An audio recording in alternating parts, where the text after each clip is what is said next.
લોકોને વન્ય પ્રાણીના હુમલાથી બચાવવા માટે મારી રેન્જનો તમામ સ્ટાફ અવેરનેસના પ્રોગ્રામ કરી રહ્યા છે, તેમજ જનજાગૃતિના દરેક ગામડે જેટલા પણ ગામ આવેલા છે ધારી તાલુકાની અંદર દરેક ગામમાં અવેરનેસના પ્રોગ્રામ અને જનજાગૃતિના પ્રોગ્રામ કરી અને લોકોને વન્ય પ્રાણી વિશે માહિતગાર કરવામાં આવી રહ્યા છે।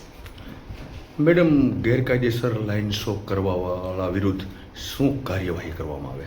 ગેરકાયદેસર લાઈન શો હાલ તો અત્યારે કોઈ એવું ધ્યાન ઉપર નથી, પરંતુ જો કોઈ કરે તો મારી ખુલ્લી ચેતવણી છે કે લાઈન શો કરશે તો એને છોડવામાં નહીં આવે અને લાઈન શો કરનારને અમે કાયદેસરની કાર્યવાહી કરશું। તેથી ગામ લોકો તેમજ સરપંચોને પણ મારી અપીલ છે કે જ્યારે પણ આવા લોકો કોઈ ધ્યાન ઉપર આવે તો તરત અમારું ધ્યાન દોરવું, જેથી અમે તેમના ઉપર કાયદેસરની કાર્યવાહી કરી અને લોકો ઉપર જે એટેક થાય છે એનાથી બચી શકે।